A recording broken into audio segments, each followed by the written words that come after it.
Sa nakaraan ay naglalakbay si Miroko ngunit di niya nakinaya ang lamig. Ngunit nakita siya ng babaeng si Koyuki na nais siyang alagaan. Ngunit sa present ay nasampal siya ni Sango na sinabing meron daw lamok. Dati daw na nagtraining ang monk dito kaya kabisado ang lugar ngunit nakahawak pala sa puwet ni Sango kaya nasampal na naman ang manyak. Kalaunan ay nakita nila ang lalaking giniginaw sa snow dahil inatake daw ng snow demon. Kaya pinauwi ni Miroko si Sango para sabihin sa mga kasama. Pero nang malaman na isang magandang demon ang umaatake ay sumunod si Sango. Nakalimutan na ni Kagome na meron pala siyang dinalang mga paputok nang biglang nag-snow. Napakalakas na ng snow kay Sango kaya nahihirapan siya at nakitang nakatulog na si Miroko. Saka lumapit ang isang babae na nagpakita rin sa kanya noon. Kaya tinanong ng monk kung pwede niya ba itong anakan. Giit ng babae na meron na silang anak sa kaniyaya siya nito at di pinansin si Sango. Umuwi sila Inuyasha at kinuha ang pagkain ni Shippo. May dumating na dalawang traveler na akala ni Kagome ay sila Sango at Miroko. At merong dalang mga karne ang dalawa kaya binigyan sila ng pagkain. Giit ng mga traveler na pinapaalis muna nila ang Snow Maiden. Pero nais daw ng lalaking traveler na makita ito kahit ikasawi niya pa kaya nakurot ng asawa. Nag-alala si Kagome kay Miroko pero naisip nilang kasama naman nito si Sango. Nais hanapin ni Inuyasha ang demon dahil baka may kinalaman ito kay Narako. At bago umalis ay binigyan sila ng traveler ng restorative potion. Nakita nilang nanigas na si Sango kaya pinainom ng restorative potion pero nagsuka ng malaman ng sangkap na may bulate. Saka nainis dahil sumama si Miroko sa isang babae. Samantala nagtataka ang monk kung ba't nanggugulo ang Snow Maiden. Subalit nakita niya ang napakaraming bata na tinawag siyang ama. Pero di pa rin siya makapaniwalang mga anak niya ang lahat ng ito. Sa paghahanap ay nakita ni Inuyasha ang vibrations. At inatake niya ito gamit ang Tesaiga kaya nakapasok sila. Napilitang mag-alaga si Miroko sa napakaraming bata. Inamin ng babae na ito ay mga batang naulila dahil sa mga digmaan. Narinig nilang kumakanta ng lullaby si Miroko kaya sinabi ng bida na natutuwa ito sa kanyang mga anak na ikinainis ni Sango. Nakita nila ang mansyon at nakita sa butas si Miroko na naghihele ng bata pero isang snow lang pala ang hawak nito. Kaya sumugod ang bida pero pinigilan siya ng snow. Nagpakita ang Snow Maiden at napansin nito ang banal na hiyas kaya pinalabas niya ang Snow Panther pero di makapag-transform ng maayos si Kirara dahil sa lamig kaya hiniwa ito sa gitna ni Inuyasha. Subalit muling nabuo at inatake ito ni Kagome ng palaso, subalit mabilis lang din na tumubo ang pangil. Napatalsik nito si Inuyasha sa loob ng mansyon at dahil sa sikat ng araw ay nakita na siya ng monk at nalamang mga snow lang ang hawak niya kaya inatake sila nito. Kinuryente ito ng monk at nakita ang tunay na anyo. Samantala patuloy ang pakikipaglaban nila sa Snow Panther saka dumating ang bida na inatake ito ng Windscar pero di tinamaan. Naiyak ang demon sa frustration na ipinanganak pa siya sa mundong ito kaya winasak na siya ni Miroko subalit napunta sa Snow Panther ang lakas nito. Giit ng monk na apoy ang kahinaan nito kaya umatake si Shippo pero siya ang hinabol. Kaya nagpahabol si Kagome at inihagis ang restorative potion na winasak ni Sango tapos inatake ni Kagome para mag-apoy saka umatake si Inuyasha ng Windscar kaya tuluyan itong natalo at naging isang spirit. Giit ni Miroko na kaluluwa ito ng babaeng namatay sa digmaan at sumanib lang dito ang Snow Demon. Tinanong ng bida kung ba't naniwala itong meron silang anak ng Snow Maiden na ikinaselos ni Sango kaya sinampal na naman ng monk dahil meron daw lamok. Pero naalala rin ng monk ang babaeng nagligtas sa kanya noon. Kinagabihan ay isang shrine ang nasira. Tapos dumating si Kohako na may dalang banal na hiyas. Patuloy pa rin ang grupo sa direksyon ni Narako nang maisip ni Inuyasha na baka naghanda ito ng trap. Nababahala ang mga Demon Wolf dahil nasasakop na ang kanilang tribo kaya kailangan daw nila si Koga. Dumating ang mga demon na nais gawing pagkain ng mga Demon Wolf dahil kinain na daw ng ogre ang mga pagkain ng mga ito. Inatake rin ng mga ito si Ayame na tinira niya ng mga dahon. Ngunit dumating ang mas marami kaya gumawa siya ng ipo-ipo upang makatakas sila. Naamoy nila Koga ang dugo sa ilog. Nakatakas ang ibang mga wolf ngunit mahina na ang isang elder. Kaya nagpa siya ang isa pang elder na maging decoy upang tuluyan silang makatakas. Ngunit pagsugod nito ay pinagkakagat sa kagad ng mga demon. Saka dumating si Koga para iligtas siya. Subalit masyadong malalim ang kanyang mga sugat, saka nagsumbong na pinagpapatay sila ng isang undead ogre. Kaya nagpa siya si Koga na hanapin ito. Naamoy ni Inuyasha ang mga wolf saka dumating si Ayame at tumalsik si Shippo. At sinabi rin ni Ayame na inubos ng isang ogre ang kanilang tribo. Samantala natatakot na ang alalay ng isang monk pero nagpatuloy pa rin ang matanda pero nang makita nila ang ogre na kumakain ng demon ay nagtakbuhan ang dalawa. Sinabi nila Ayame na halos winasak na nito ang buo nilang tribo. Naisip nila Inuyasha na baka si Narako ang bumuhay sa ogre. At nangako si Kagome na sasabihin kay Koga na nakaligtas sila Ayame saka naghiwalay ang dalawang grupo. Sinabi ni Kohako kay Kyokotsu na malapit na ang kanyang mga kapatid pero natuwa ang ogre dahil siya ang nauna dito. Ngunit nais din nito ang sacred jewel ng bata kaya pinutol ang kamay at nakita na pinanunood siya ni Narako. Nailigtas ni Koga ang isang wolf, subalit nagpatuloy ito sa pag-atake kaya sinipa ng Demon Wolf. Kaso nakita nito ang banal na hiyas niya na nais nitong kunin saka pinagmayabang ang banal na hiyas sa noo na bumubuhay sa kanya. Umatake ito gamit ang sandata kaya pinipilit ni Koga na umilag ngunit muntik na siya. Kaya nagpaikot-ikot siya at nang makailag ay pinutol ang kadena, saka sinipa ito sa noo kaya nagliwanag na nakita nila Shippo at nila Ayame. Nasapol siya nito at inakalang namatay pero pinaikot nito ang ulo ng ogre. Ngunit di pa rin patay kaya siya nasuntok. Tapos nila tigupa saka dumating si Ayame ngunit nahuli na siya ng ogre subalit bago makain ay nakuha niya ang banal na hiyas sa noo nito na dahilan upang magbalik ito sa pagiging kalansay. Tapos naunahan siya ng insekto ni Narako sa Sacred Jewel. Habang pinapanood ang mga bangkay ay nabalitaan ni Jakotso na napatay na si Kyokotso na kapatid nito. Ngunit mas interesado pa ito kung gwapo ba si Inuyasha. Napakalayo ng tinakbo ng dalawang monk. At sakto namang nakarating sila sa isang mountain shrine kaya nagpas siyang pumasok. Narinig nila Kagome ang usapan ng mga tao na muling nabuhay ang Band of Seven.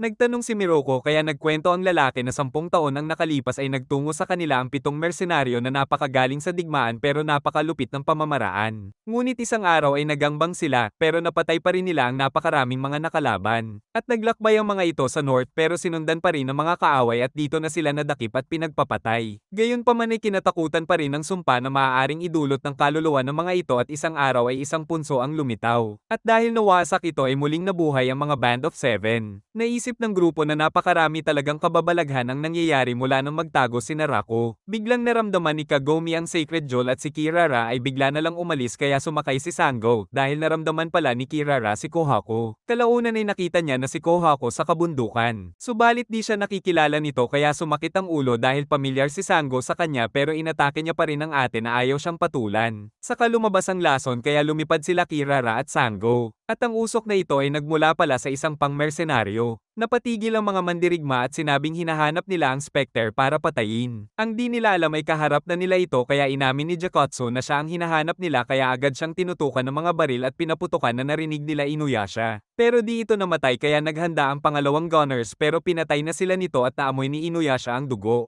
Pinaligiran din nila ito ngunit mas natuwa pa, samantala patungo na si Inuyasha. Ngunit nang makita ay pinatigil niya ang mga kasama dahil mapanganib ang isang ito. Nang makita si Inuyasha ay nais ni Jakotso na kunin ang kanyang mga cute na tenga. Tinanong ng monk kung isa ito sa Band of Seven. Pero naseksihan lang sa kanya ang bayot na Jakotso kaya nais niya itong higupin ng wind tunnel pero giit ni Kagome na meron itong Sacred Jewel. Nang malaman ito ng bida ay nais niyang kunin ang banal na hiyas. Ngunit natuwa pa si Jakotso at umatake patungo sa Tesaiga. Ngunit sa pangalawang atake ay tinamaan na siya ng Lom-ikong slash attack. Dahil ito pala ay isang snake sword kaya nakakaatake sa malayo kaya ni makalapit ang ating bida dahil sa mga atake nito hanggang sa tinamaan siya nito sa pisngi. Pero na-excite pa si Jakotso sa gwapong mukha ng bida saka dumating ang Hiraikotso na napigilan ng snake sword. Subalit nagamit pa rin ito upang umatake kay Sango na nahiwa nito ngunit nasuntok siya ni Inuyasha. Giit ni Sango na malamang ay kagagawa nito ni Narako dahil nakita niya doon si Kohako at mga insekto. Samantala nag-aabang lang si Makotso na isa pang Band of Seven. Naglabas ito ng laso na nakarating agad sa kanila at napaso dito ang bida saka tumakas na si Jakotsu. Tinanong ni Rin kung ba't hinahanap pa rin ng master si Narako. Pinaliwanag ni Jaika na nagalit si Sesshomaru dahil noon ay nakidnap siya nito pero sa kasasalita ay bumangga kaya binukulan. Naisip ni Inuyasha na may nalalaman sila Jakotso kay Narako kaya iniwan niya sila Kagome kay Miroko. Samantala si Makotso ay gumagawa ng mga laso nang dumating si Jakotso. Saka pinag-usapan kung nasaan na ang ibang kasamahan. Nang dumating ang insekto at sinabing paparating si Inuyasha kaya napagkasundoan nilang si Jakotso ang bahala dito at si Makotso ang bahala kay Kagome. Pumasok si Renkotso sa shrine at sinabing kukunin ng Band of Seven ang lugar kaya pinagpapatay nito ang mga monk. Nakakita ng isang balon sila Kagome ngunit nakita nila ang napakaraming namatay dahil sa lason. Biglang dumating si Makotso na nagpalabas pa ng lason kaya nanghina si Kagome pero walang epekto sa demon kaya umatake si Shippo sa ulo nito pero tinalo lang siya at sinipa. Saka nasalag ang atake ni Sango. Saka umatake muli ng lason sa kanila habang si Shippo ay hinahanap si Inuyasha. Ngunit nakita na nito si Jakotso na sinadyang ipakalat ang kanyang amoy. Dinala ni Makotso ang dalaga at balak siyang gawing asawa dahil wala daw nagkakagusto sa pangit niyang mukha.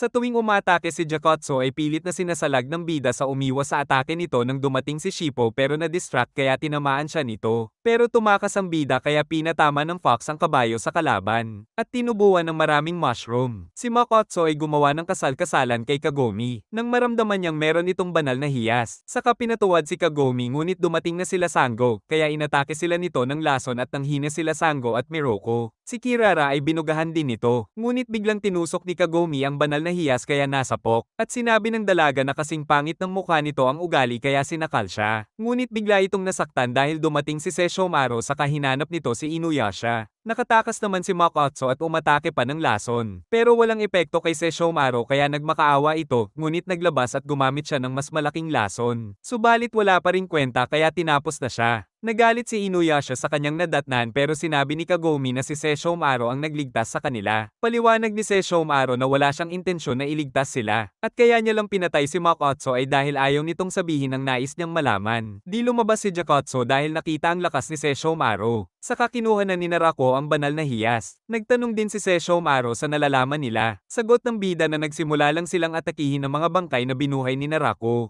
Sa kabutihang palad ay nabuhay pa ang mga kaibigan. Habang naghihintay sila rin ay nakita niya si Kohako na kinuha ang banal na hiyas. Pero inilihim ni rin dahil baka patayin ito ng kanilang master. Nag-report si Jakotso kay Renkotso na patay na sila Makotso at Kyokotso. Di pa rin nila nakikita si Narako dahil ang leader lang nila ang nakalanghap binigyan nito ng banal na hiyas upang mabuhay silang lahat kapalit ng pagpatay nila sa mga nanghahabol kay Narako. Kahit nabawasan sila ng dalawa ay ayos lang dahil alam daw nilang malakas ang laso ni Makotso kaya kalaunan ay mamamatay din sila Inuyasha. Di pa rin makakilos ang tatlong nakalanghap ng lason kahit pinainom na ng antidote. Saka nalaman ni Renkotso na patungo si Ginkotso kila Inuyasha dahil sa pagyanig. Giit ni Jakotso na sa kanya daw si Inuyasha. Pero inutusan siya ni Renkotso ng ibang misyon. Naghahanap si Inuyasha ng ligtas na lugar para sa mga kaibigan. Samantala ang dalawang monk ay naglalakbay nang makita ang isang halimaw kaya napatakbo. Nag-aalala si Jakotso na baka mamatay si Inuyasha sa kamay ni Ginkotso. Napakahirap ng kanilang sitwasyon dahil kumakalat na ang lason at hinahunting pa sila. Nang biglang dumating ang mga blade patungo sa kanila. Pero kailangan muna nilang makahanap ng ligtas na lugar para sa mga kaibigan subalit pinapaulanan sila ni Ginkotso ng mga atake sa gubat pero alam ng bida na di nito alam ang kanilang lokasyon kaya tumakbo sila at nakahanap ng kuweba kung saan itinago ang mga kaibigan. Saka lumabas ang bida para kalabanin si Ginkotso. Hinahanap sila ni Mayoga na naisip na iniwan siya habang nagpapakasarap sila sa hot spring. Samantala hinanap ng bida si Ginkotso. Subalit nasa kuweba na pala ang kalaban kaya pinaulanan sila Shippo. Sumugod si Kirara ngunit nahuli siya nito at binalibag. Ngunit bago sila nito mapatay ay niligtas sila ng ating bida. Nagbabala si Ginkotso na mamamatay ang mga kaibigan sa laso ni Makotso bago lumubog ang araw saka pinagsasalag niya ang mga blade nito. At umalis naman sila Shippo para maghana ng ligtas na lugar. Pero walang maisip si Shippo hanggang sa makita nila ang isang temple. Ngunit di nila alam na nandoon ang isa sa Band of Seven. Napakahirap ng sitwasyon ng bida dahil di siya makalapit dahil sa mga blade kaya tinamaan siya nito. Nang magising si Kagome ay nalaman niyang isa ito sa Band of Seven. Samantala nabihag na si Inuyasha habang wala namang magawa si Kagome dahil di rin makapagsalita at wala pang kaalam-alam si Shippo. Subalit may nais pang malaman si Renkotso bago sila nito patayin. Pinaikutan ng cable ang tesayga ng bida kaya wala siyang magawa ngunit nakaisip siya ng paraan. Sinubukan niyang sumugod at nakailag sa kanan, pati na sa mga blade nito at sa panghuli pero hiniwa siya, ngunit nakailag at tinamaan niya na ito ng wind scar sa wakas at gumuho ang kinaroroonan nito. Tapos nagmadali na siya sa mga kaibigan. Saka naamoy ang amoy bangkay hanggang sa makarating sa templo. Nakita niya si Renkotso na ipinakitang ligtas ang mga kaibigan. Nagsinungaling si Renkotso na nabiktima rin ng Band of Seven ang mga kasamahan niyang monk. Tinanong ni Renkotso kung ba't binuhay ni Narako ang Band of Seven. Kaya naghinala ang bida pero naguguluhan ang kanyang pang-amoy. Samantala nakita ni Mayoga ang pinsala ng windscar ng master. Ngunit bumangon si Ginkotso na kanyang ikinatakot. Nagmamadali si Koga dahil naamoy niyang nasa delikado si Kagome. Dahil sa pagpapanggap ay nalaman ni Renkotso ang nalalaman ng bida kay Narako saka yumanig dahil kay Ginkotso kaya kakalabanin ito ng bida. Pero si Renkotso ay kinuha ang banal na hiyas ni Kagome. Nakailag ang bida sa kadena na pinutol niya subalit nahuli ng mga cable ngunit nagawa pa ring mahiwa ang kalaban. Subalit nakitang nasusunog ang templo saka nagpakilala na si Renkotso na kasapi ng Band of Seven. Kaya nasa panganib sila Kagome mabuti na lang ay dumating si Mayoga at nakita ang mga kaibigan. Nagising niya si Shippo ngunit wala itong magawa. Kaya sinubukan niya ang turumpo pero lalo lang lumakas ang apoy. Tapos nahuli pa ang tesayga ng bida. At si Renkotso ay hinuli siya ng cable na may apoy. Di pa rin mahanap ni Koga si Kagome dahil sa halong-halong amoy saka nakailag kay Kajoso. Nang malaman ni Koga na may kinalaman nito kay Inuyasha ay naisip niyang nasa panganib talaga si Kagome.